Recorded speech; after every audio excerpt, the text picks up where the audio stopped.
Chapitre 14.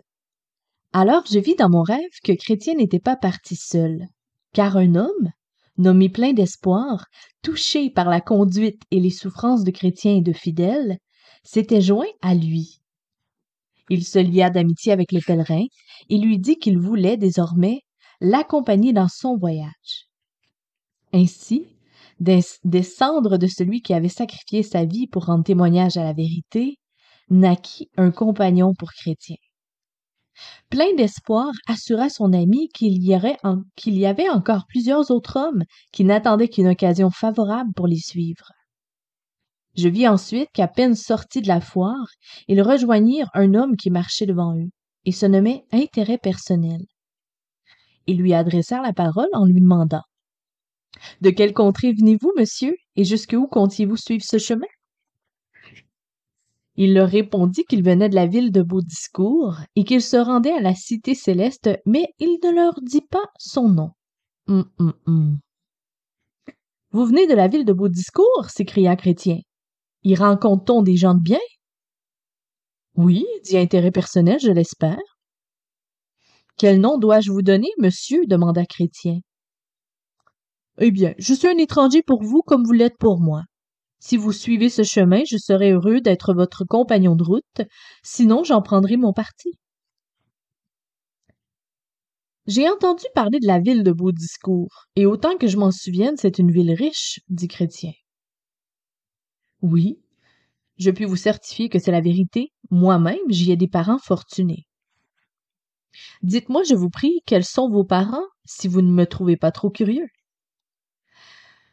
Eh bien, presque toute la ville, et en particulier Monsieur de Tourne-autour, Monsieur Esclave des circonstances et Monsieur Beauparleur, dont les ancêtres ont donné le nom à la ville, Monsieur Mielleux, Monsieur Double-Voix, Monsieur N'importe, et le pasteur de notre quartier, Monsieur Double-Langue, qui est le propre frère de ma mère. À vous dire vrai, je suis un homme de qualité, quoique mon arrière-grand-père fût un pasteur qui, en ramant, regardait une rive tandis qu'il se dirigeait vers l'autre. J'ai gagné moi-même la plus grande partie de ce que je possède en faisant ce travail. Êtes-vous marié? Oh oui, ma femme est une personne très vertueuse, fille d'une femme vertueuse elle-même. Madame Dissimulation, personne de grand mérite et de famille honorable. Ma femme est si bien élevée qu'elle peut s'entretenir aussi bien avec les princes qu'avec les paysans. Il est vrai que nous différons un peu en ce qui concerne la religion, de ceux qui sont stricts, particulièrement sur 2 points. Le premier, c'est que nous n'allons jamais contre le vent ni contre la marée. Le second, c'est que nous sommes très zélés quand la religion est estimée. Nous aimons nous montrer avec elle dans les rues lorsque le soleil brille et que le peuple l'applaudit. Chrétien se retira un peu à l'écart et dit à son compagnon plein d'espoir: « Il me vient à l'idée que cet homme pourrait bien être Intérêt personnel de la ville de Baudiscourt. Il ne me trompe pas, et si je ne me trompe pas, nous avons en notre compagnie l'un des plus grands coquins qu'il a été donné dans cette contrée. Questionne-le pour savoir si c'est bien lui. Il ne doit pas avoir honte de son nom, dit plein d'espoir. » Chrétien se rapprocha de lui et lui dit: « Monsieur, vous parlez comme si vous en saviez plus long que n'importe qui, et si je ne me trompe, il me semble que j'ai deviné qui vous êtes. Votre nom n'est-il pas Monsieur Intérêt personnel de la ville de Baudiscourt? Ce n'est pas mon vrai nom, mais un sobriquet que m'ont donné certains gens qui ne peuvent me souffrir.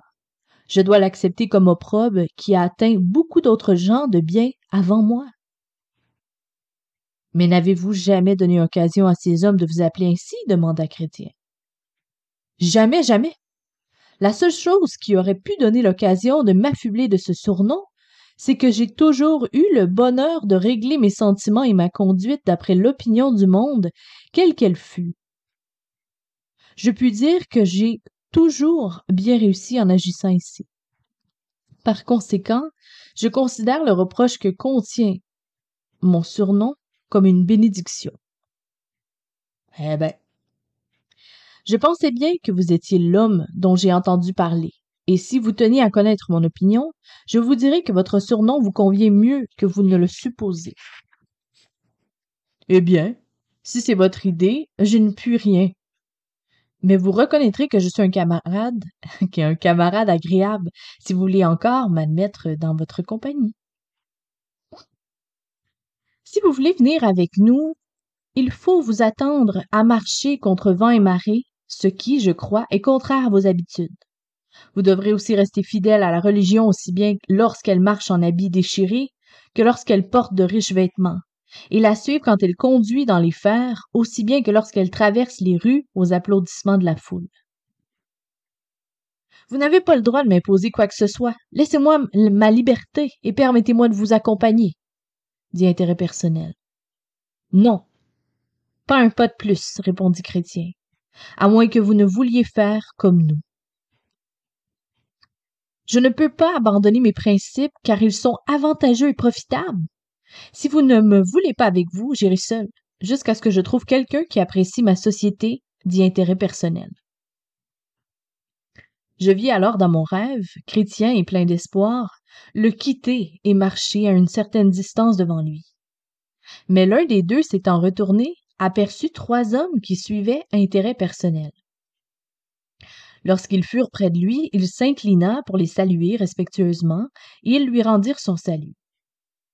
Ces hommes se nommaient Monsieur Ami du Monde, Ami de l'argent et Accapare-tout. C'étaient des connaissances d'intérêt personnel, car dans leur jeunesse, ils avaient été camarades d'école et avaient tous 3 suivi les cours de Monsieur Gripsou, instituteur à Amour-du-Gain, ville commerçante de la contrée de l'Avarice dans le Nord. Cet instituteur leur avait appris l'art de gagner de l'argent par violence, fourberie, flatterie, mensonge ou même par l'apparence de la piété. Et ces 4 hommes avaient si bien profité de ces leçons que chacun d'eux aurait pu devenir professeur à leur tour. Quand il se fut salué, comme je l'ai dit, Monsieur Ami de l'argent dit à Intérêt personnel. « Qui sont ces gens qui marchent là devant nous? » Car Chrétien plein d'espoir n'était pas encore hors de vue. Ce sont 2 citoyens d'un même pays qui font un pèlerinage à leur manière. Pourquoi ne nous ont-ils pas attendus?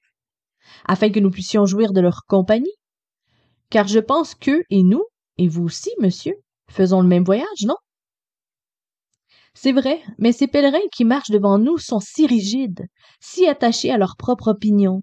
Ils estiment si peu celle des autres que dès qu'un homme, si bon soit-il, ne pense pas exactement comme eux, ils se séparent de lui. C'est mal, dit Accapare-tout. Mais j'ai lu quelque part qu'il existe des hommes justes à l'excès. Leur sévérité les porte à juger et à condamner tout le monde sauf eux-mêmes. Mais dites-moi, je vous prie, sur quel point différiez-vous d'opinion? Eh bien, ils considèrent que d'après leurs principes, ils doivent poursuivre leur chemin par tous les temps, et moi je trouve qu'il faut s'inquiéter du vent et de la marée. Ils risquent tout ce qu'ils possèdent pour Dieu, et je trouve qu'il faut assurer sa vie et sa position. Ils maintiennent leur opinion, lors même que le monde entier serait contre eux. Mais je trouve qu'il faut avoir juste autant de religion que l'époque. Le temps et notre avantage le permet. Ils restent fidèles à la piété lorsqu'elle est exposée à l'opprobre et aux injures, tandis que j'aime la religion lorsqu'elle est honorée et applaudie. Tenez-vous ferme dans vos principes, cher monsieur, dit Ami du Monde. Pour ma part, je considère comme fou celui qui, ayant la liberté de conserver ce qu'il a, est assez insensé pour le perdre. Soyons prudents comme des serpents. Il faut moissonner pendant que le soleil brille. Vous avez remarqué comme les abeilles demeurent tranquilles en hiver et ne butinent que lorsqu'elles peuvent en retirer profit et plaisir? Dieu lui-même envoie tantôt la pluie, tantôt le soleil. S'il est des hommes assez stupides pour voyager par la pluie, qu'ils le fassent, mais nous attendrons le beau temps. Pour moi, j'aime la religion qui s'accorde avec la possession des biens que Dieu nous octroie. Car quel est l'être raisonnable qui prétendrait que Dieu ne veut pas que nous conservions, pour l'amour de lui, les biens qu'il nous a départis? Abraham et Salomon étaient riches et Job a dit que l'homme juste amasse l'or comme la poussière. Mais ce ne doit pas être le cas de ces hommes qui marchent devant nous. s'ils sont tels que vous les avez décrits. Je crois que nous sommes tous d'accord sur ces sujets. Il est donc inutile d'en parler davantage, dit Accapartout. Non, il n'y a plus rien à ajouter, car celui qui ne suit ni l'écriture ni sa raison, et vous avez remarqué que tous deux sont pour nous, méconnaît sa liberté et ne recherche pas sa propre sécurité, dit l'ami de l'argent. Mes frères, dit Intérêt personnel, nous faisons tous le même pèlerinage. Permettez-moi, comme diversion, de vous proposer de résoudre cette question. Supposez qu'un homme, pasteur, commerçant ou autre, trouve l'occasion d'acquérir les biens de ce monde, mais qu'il ne puisse les obtenir qu'en devenant au moins, en apparence, très zélé sur certains points de doctrine qu'il n'avait pas professés jusqu'alors. Ne pourrait-il pas atteindre son but et être cependant un homme tout à fait honnête? Ah, je comprends parfaitement votre question, dit Ami de l'argent. Et si ces messieurs me le permettent, j'essaierai de vous donner une réponse exacte. Et tout d'abord, parlons du pasteur. Supposons donc qu'un pasteur très digne, homme, ait un très petit revenu, et qu'il se présente, pour lui, un poste plus avantageux, qu'il pourrait obtenir à condition d'être plus zélé, de prêcher plus fréquemment, et à cause du caractère de son troupeau, de renoncer à quelques-uns de ses principes. Je ne vois, pour ma part, aucune raison qui pourrait l'empêcher d'accepter ce poste, tout en restant un honnête homme, car, premier point, ce désir d'avoir un plus fort revenu est légitime. Il ne peut en douter puisque la Providence le lui offre. Il peut donc accepter cette place plus avantageuse sans en faire un cas de conscience. Deuxièmement, le fait d'accepter ce poste le rendra plus zélé, plus studieux, et il développera ainsi spirituellement ce qui ne peut qu'être agréable à Dieu. Troisièmement, en s'accommodant au caractère de son troupeau pour mieux le servir, même s'il doit, pour cela, abandonner quelques-uns de ses principes, il fait preuve d'abnégation et de dévouement. Il se fait à tous ce qui est un précepte apostolique. Et quatrièmement, je conclus donc qu'un pasteur qui abandonne un poste modeste pour un plus avantageux ne doit pas être accusé de cupidité. Au contraire, son influence étant plus étendue, il aura plus d'occasions de faire le bien en saisissant l'avantage qui se présente à lui. Et si nous considérons que la question s'applique à un commerçant, je répondrai. Supposons un négociant ayant un emploi peu rétribué et qui en pratique davantage la religion, et en pratiquant davantage la religion, pourrait améliorer sa position, car il trouverait ainsi l'occasion d'épouser une femme riche ou d'attirer plus de clients dans son magasin. Pour ma part, je ne vois pas pourquoi il ne pourrait pas légitimement agir ainsi, car, premier point, devenir religieux, c'est une vertu, quel que soit le mobile qui nous pousse à l'être. Deuxièmement, il n'est pas défendu d'épouser une femme riche ou d'attirer des clients dans son magasin. Troisièmement, celui qui obtient ces avantages en devenant religieux les acquiert de personnes qui sont bonnes et deviennent bons lui-même. Donc, obtenir une femme riche, de bons clients et un bon gain en devenant religieux est chose bonne et permise. Eh bien, cette réponse de M. Ami de l'argent à M. Intérêt personnel fut applaudie de tous.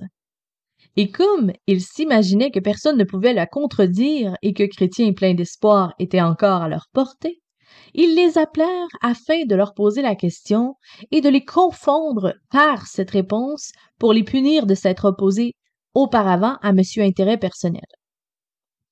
Entendant leur appel, Chrétien et plein d'espoir s'arrêtèrent et les attendirent. Les autres résolurent entre eux, tout en marchant, que ce ne serait pas M. Intérêt personnel qui leur poserait la question, mais le vénérable M. Ami du monde, afin que les pèlerins ne fissent pas une réponse aussi vive que celle qu'il avait adressée à M. Intérêt personnel avant de le quitter. Il les rejoignit donc, et après les salutations d'usage, M. Ami du monde leur posa la question en leur demandant d'y répondre s'ils le pouvaient. Le plus jeune enfant dans la foi serait capable de répondre, dit Chrétien, à 10 000 questions semblables. Car s'il est déjà mal de suivre Christ pour obtenir du pain, comme il est écrit dans Jean 6, 26, à plus forte raison est-il abominable de faire de lui et de la religion un prétexte pour obtenir des avantages matériels et mondains. Aussi, une semblable opinion ne peut-elle être soutenue que par des païens, des hypocrites, des démons ou des magiciens. Premièrement, par des païens, car lorsque Hémor et Sichem, convoitant les filles et les troupeaux de Jacob, virent qu'il n'y avait pas d'autre moyen que pour les obtenir que de se faire circoncire, ils dirent à leurs compagnons, « Si tout mâle parmi nous se fait circoncire comme ils sont eux-mêmes circoncis, leurs filles et leurs troupeaux, leurs biens et tout leur bétail ne sera-t-il pas à nous? » Leurs filles et leurs troupeaux, voilà ce qu'ils voulaient obtenir. Et la pratique religieuse de la circoncision n'était que le prétexte dont ils se servaient pour y parvenir. Lisez toute l'histoire, notamment en Genèse 34, 20, 26, pour tous ceux que ça intéresse. Deuxièmement, par les hypocrites. Voyez les pharisiens, ils faisaient pour l'apparence de longues prières, mais ils dévoraient les maisons des veuves et cela aggravait leur condamnation devant Dieu. Notamment, vous pouvez aller lire dans Luc 20, versets 45 à 47. Troisièmement, par les démons. Judas suivait les mêmes principes. Il était disciple de Jésus pour porter la bourse, mais en réalité, il était un fils de perdition. Quatrièmement, par des magiciens. Simon le magicien voulut obtenir le Saint-Esprit avec de l'argent, mais son jugement sortit de la bouche de l'apôtre Pierre, qui dit que ton argent périsse avec toi. En Acte 8, versets 19 et 20. Je ne peux m'empêcher de penser que ceux qui deviennent religieux par amour du monde peuvent aussi facilement renoncer à la religion pour le même motif. Ainsi, Judas, qui suivait Christ tout en aimant l'argent, vendit son maître pour en acquérir. Répondre affirmativement à votre question, comme je vois que vous l'avez fait, et accepter cette réponse, ce ne peut être que païen, hypocrite et diabolique. Votre salaire sera d'accord avec vos œuvres. À ces mots, les 4 amis se regardèrent longuement les uns les autres, mais ils ne trouvèrent rien à répondre à Chrétien. Plein d'espoir approuva la réponse de son ami, puis il se fit un grand silence. Monsieur Intérêt personnel et ses compagnons restèrent en arrière, tandis que Chrétien, plein d'espoir, poursuivant leur route, les devancèrent. Alors Chrétien dit à son compagnon, « Si ces hommes ont la bouche fermée devant le jugement d'un de leurs semblables, comment subsisteront-ils devant le jugement de Dieu? Et s'ils sont muets devant un vase de terre, quelle sera leur attitude quand ils seront exposés au feu dévorant de la colère divine? » Chrétien et son compagnon les perdirent bientôt de vue et continuèrent leur route. Ils arrivèrent à une plaine nommée Repos, qu'ils traversèrent avec un grand plaisir. Mais cette plaine était peu étendue et l'eurent bientôt dépassée. De l'autre côté était un coteau appelé Lucre, qui renfermait des mines d'argent. Bien des voyageurs se sont détournés pour aller les voir. Mais s'étant approchés trop près de l'ouverture du puits, le terrain glissant s'est éboulé sous leurs pieds et ils se sont tués. D'autres y sont devenus infirmes et n'ont jamais recouvré l'usage de leurs membres. Dans mon rêve, je vis qu'il y avait un peu en dehors du chemin, du côté des mines d'argent, un homme appelé Démas. Il avait de l'air distingué et invitait les passants à venir voir. Apercevant Chrétien et son compagnon, il leur cria « Hola, hola, venez jusqu'ici, je vais vous montrer quelque chose. » « Vaut-il la peine que nous nous détournions de notre chemin pour la voir? » demanda Chrétien. « C'est une mine d'argent, et bien des personnes y piochent pour en retirer son trésor. Si vous voulez venir avec un peu de peine, vous pourrez vous enrichir facilement. » Alors, dit plein d'espoir, allons-y. « Non, pas moi, dit Chrétien. J'ai déjà entendu parler de cette mine et je sais combien de pèlerins y sont morts. D'ailleurs, ce trésor est un piège pour ceux qui le cherchent, car il les détourne de leur pèlerinage. » Chrétien cria alors à Démas, « Le chemin n'est-il pas dangereux?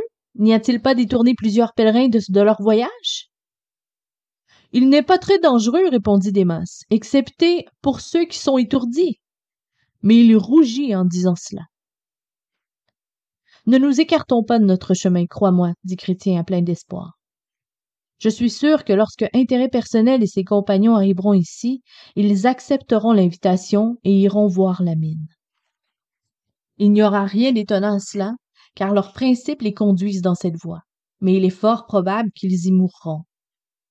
Démas les appela de nouveau. « Encore une fois, ne voulez-vous pas venir ici? » Alors Chrétien lui répondit franchement. « Démas, tu es un ennemi des voies du Seigneur, et tu as déjà été condamné par un des serviteurs de Sa Majesté pour t'être détourné du droit chemin. Pourquoi cherches-tu à nous placer sous la même condamnation? D'ailleurs, si nous nous éloignions de la voie droite, notre Seigneur le roi le saurait bientôt, et nous confondrait là où nous pouvons maintenant marcher avec joie devant lui. » Démas leur cria qu'il était lui aussi un pèlerin et que s'ils voulaient l'attendre un moment, il irait avec eux. Mais Chrétien lui répondit, « Quel est ton nom? N'est-ce pas celui dont je viens de me servir? »« Oui, mon nom est Démas, je suis fils d'Abraham. »« Je te connais, dit Chrétien. Géasi était ton aïeul et Judas ton père. Tu as marché sur leurs traces. C'est un métier diabolique que celui que tu fais. Ton père fut pendu comme un traître, et tu ne mérites rien de mieux. Tu peux être sûr que lorsque nous arriverons près du roi, nous lui ferons connaître ta conduite. » Puis, ils s'en allèrent. Pendant qu'ils causaient avec Démas, Intérêt personnel et ses compagnons avaient gagné du terrain. Au premier signe de Démas, ils allèrent à lui. Maintenant, je ne saurais dire s'ils tombèrent dans les puits en voulant s'approcher de trop près, s'ils descendirent dans la mine pour y travailler, ou s'ils furent asphyxiés par les vapeurs qui s'en échappent continuellement. Mais ce qu'il y a de certain, c'est qu'on ne les revit plus dans le chemin. Chrétien se mit à chanter. Un jour, l'exécrable Démas vint au-devant d'un homme peu fidèle, à peine paraît-il avec ses faux appâts, que ce malavisé court où Démas l'appelle. Séduit par l'éclat des faux biens, il quitte Dieu pour des idoles vaines, et son âme se livre aux funestes liens du tyran infernal qui l'accable de chaînes. Funeste exemple de courroux qu'exercera le monarque suprême sur ceux qui ont suivi Jésus, ce chef si doux, que pour des biens trompeurs et non pas pour lui-même. Ensuite, je vis les pèlerins arriver à une place où se trouvait, près du grand chemin, un ancien monument qui leur causa à tous deux une grande surprise.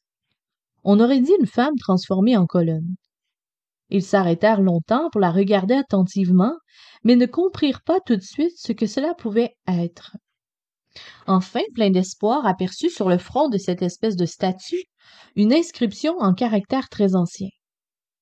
Comme il n'était pas très savant, il appela Chrétien, plus instruit que lui, pour qu'il déchiffrât l'inscription. Celui-ci, après avoir épelé les lettres, lut ces mots. « Souvenez-vous de la femme de Lot » en Luc 17, 32.